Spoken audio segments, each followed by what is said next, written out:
Kemudian saksi, apakah saksi mengenal seseorang yang bernama Harun Masiku? Kenal. Bisa dijelaskan Harun Masiku ini profilnya siapa? Apakah dia kader atau bagaimana prosesnya sehingga bisa menjadi kader di PDIP? Saya dikenalkan Pak Harun ini saat momentum pencalekan. Pada saat apa? Momentum pencalekan. Pada tahun? Tahun 2009. 2019 apa 2019? 19, sorry. 2019. Oke. Nah, di situ saya tahu dia itu kader baru. Oh, di situ saksi mengetahui dia kader partai. Karena saya nggak pernah kenal sebelumnya. Nah, pada saat itu apakah Pak Harun Masiku itu juga caleg untuk pemilu pada tahun 2009 itu? Ya, caleg. Caleg ya. Itu di dapil mana sepengetahuan saksi? Saya pas dikenalkan di info saat itu bahwa dia caleg di Sumsel 1. Di dapil Sumsel 1 ya? Ya. Nah, oke. Sekarang pertanyaan saya kepada saksi. Siapa yang mengenalkan, di mana perkenalannya, dan dalam rangka apa perkenalan pada waktu itu? Yang memperkenalkan saya itu Doni, saudara Doni. Doni Tri Istiqomah. Ya. Nah, apa yang disampaikan Doni Tri Istiqomah sehingga saksi harus dikenalkan dengan Harun Masiku? Jadi saat itu Doni cerita kepada saya, karena setiap hari saya bareng sama Doni. Doni cerita bahwa dia dapat perintah dari partai, sudah di pleno, sudah ada keputusan partainya untuk ada satu masalah di dapil Sumsel 1 di mana caleg terpilihnya meninggal dunia. Dan di situ partai memutuskan untuk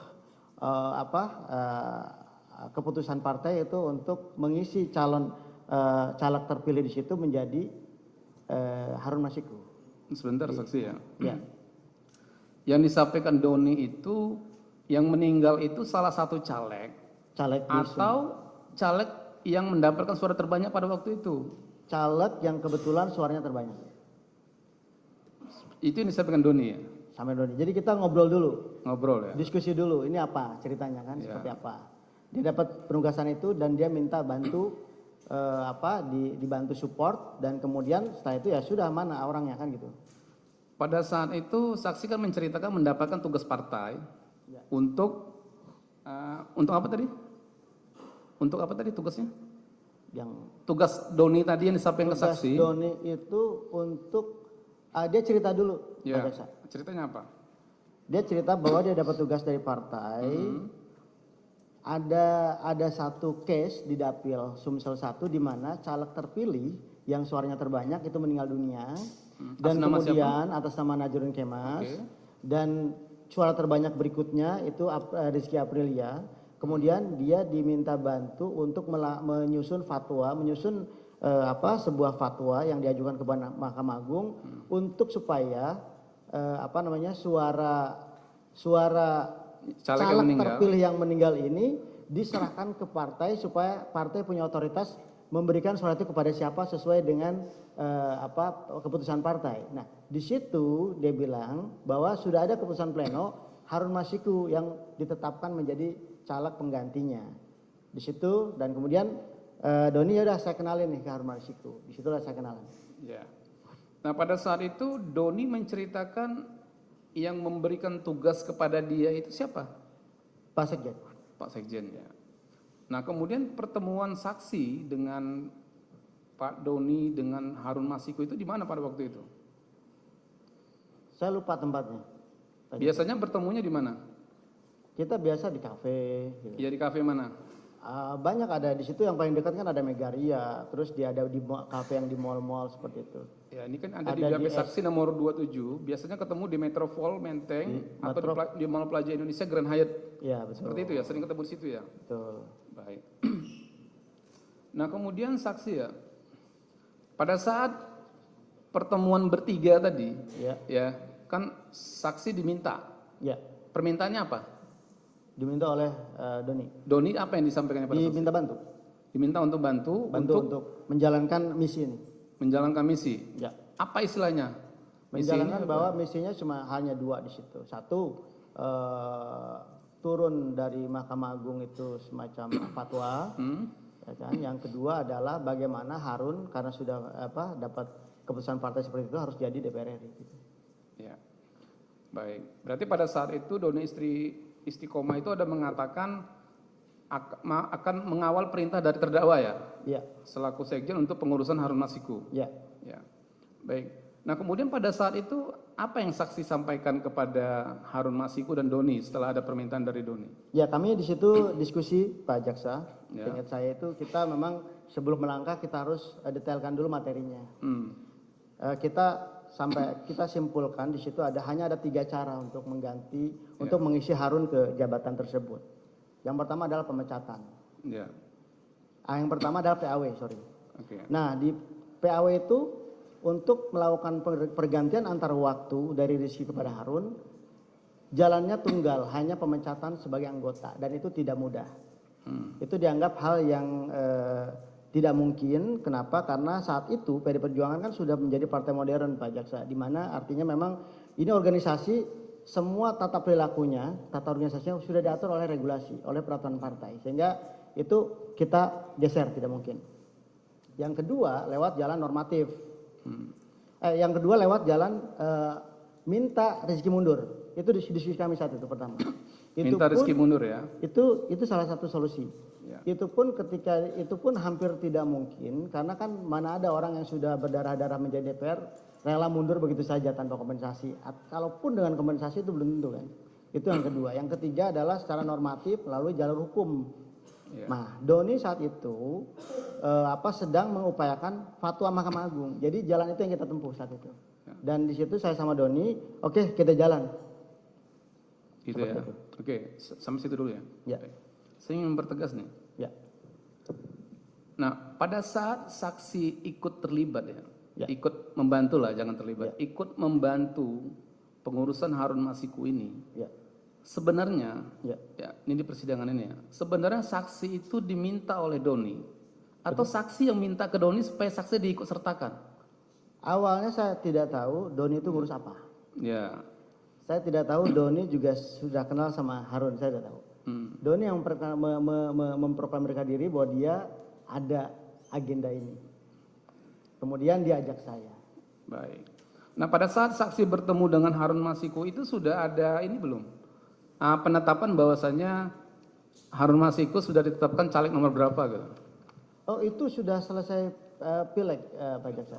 Sudah selesai. Ya. Itu sekitar bulan berapa saksi ingat? September mungkin, sekitar itu. Oke. Baik, ini ya, saya mau bertanya nih, soalnya ini ada perbedaan waktu nih. Ya. Baik, saksi.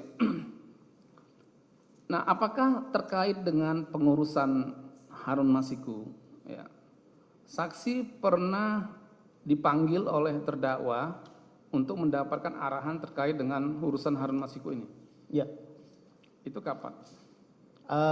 Izin Pak Jaksa, kalau waktu saya tidak ingat. Cuman seingat saya hari itu saya dibawa sama Doni ke kantor aspirasi. Di situ saya ketemu Pak Sekjen untuk ditegaskan bahwa memang ada perintah partai untuk urusan Harun Masiku, dan saya diminta untuk mengawal kasus ini. Saya diminta bantu. Ini ada di BAP saksi nomor 42 ya. Ya.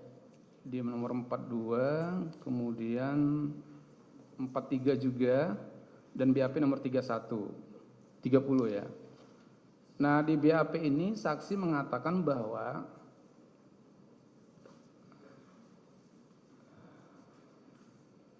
baik.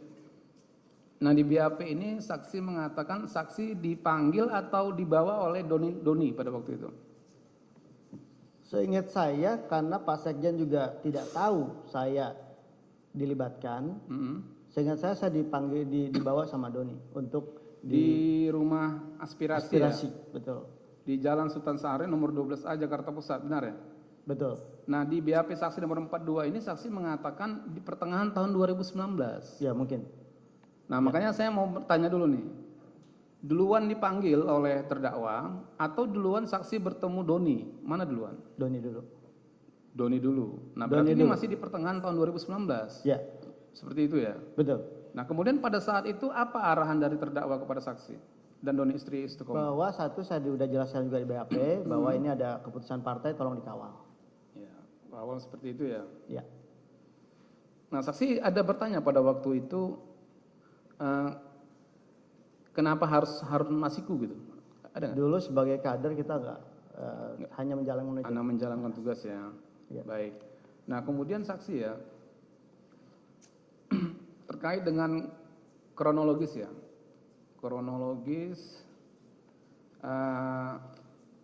upaya untuk pengurusan Harun Masiku kan seperti itu ya. Ya. Sini kan saksi sudah menjelaskan panjang lebar nih. Jadi awal mula atau persoalan yang diproses, yang diupayakan oleh DPP pada waktu itu yang saksi mendapatkan perintah oleh terdakwa pertengahan bulan Juni tadi, Ya. itu apa saja yang sudah dilakukan oleh DPP yang saksi ketahui? Yang saya tahu DPP melakukan kegiatan surat menyurat dan Ya. korespondensi semacam itu kepada Mahkamah Agung Ya. untuk permintaan fatwa. Setelah turun dari Mahkamah Agung fatwa, baru DPP berkirim surat kembali kepada KPU dengan melampirkan fatwa tersebut, di mana memang harapannya KPU menjalankan apa yang difatwakan oleh Mahkamah Agung. Baik, saksi ya. Ini saya pelan-pelan nih karena Siap. ada beberapa kegiatan yang dilakukan partai yang harus saya tanyakan secara sistematis gitu ya. Nah baik, tadi kan Doni mengatakan dia mendapat penugasan ya untuk melakukan upaya hukum ya ke Mahkamah Agung ya terkait dengan mengamankan perintah partai karena ada salah satu caleg di Dapil Sumsel 1 yang meninggal dunia senama Najarudin Kemas. Kan seperti itu ya. Nah, apakah Doni ada menceritakan kepada saksi bahwa DPP PDIP sudah mengirim surat uji material kepada Mahkamah Agung? Betul. Benar ya? Nah, kemudian apakah permohonan surat itu dikabulkan oleh Mahkamah Agung sepengetahuan saksi? Iya, betul. Benar ya? Betul. Jadi saksi ada mengetahui ada surat keputusan Mahkamah Agung seperti itu? Betul. Betul ya. Nah ini ada di BAP saksi yang mulia nomor 49. Saya bacakan suratnya yang mulia. Di BAP nomor 49 ayat 2, saksi menerangkan bahwa pada saat itu Mahkamah Agung mengeluarkan surat keputusan Mahkamah Agung nomor 57P /Hum/2019 yang berisi bahwa suara atas caleg yang meninggal dunia di Dapil 1 Sumsel seluruhnya suaranya dikembalikan kepada partai pengusung yaitu PDI Perjuangan. Betul. Dan partai dibebaskan untuk memberikan suara tersebut kepada caleg yang dianggap terbaik oleh partai. Ya.